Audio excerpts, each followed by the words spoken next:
How did LGBTQ plus legal protections start getting passed? How did we go from the Stonewall Uprising to marriage equality? Let's get into it. October is LGBTQ plus History Month, so every week in the month of October, I'm going to be in your feed with a crash course on the history of LGBTQ plus advocacy. This is the last part 4, from liberation to professionalization. After the Stonewall Uprising of 1969, there were a number of grassroots orgs that formed. They were radical, youth-led, and decentralized. These orgs had an enormous impact on queer representation in the media and in daily life. However, there was also another parallel movement that was more organized and contended with established legal and political systems. In 1973, Lambda Legal was founded as the first organization dedicated to providing legal aid and advocacy for LGBTQ plus rights.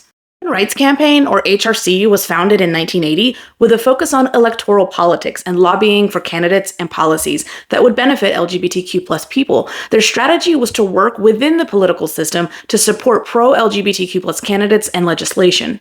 1986, GLAAD, the Gay and Lesbian Alliance Against Defamation, was started in direct response to the New York Post's homophobic coverage of the HIV/AIDS epidemic. Their strategy was to monitor the media, to pressure outlets to change harmful portrayals of queer people, and to promote more positive queer representation.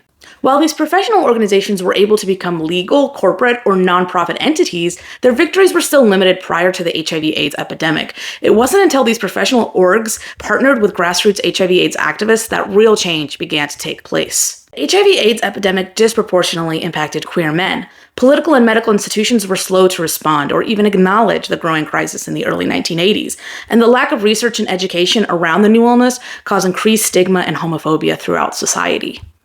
HIV/AIDS and LGBTQ plus advocates partnered together in coalitions that crossed racial, class, and gender lines. Orgs like Lambda Legal pushed to end insurance discrimination and HIV/AIDS discrimination laws.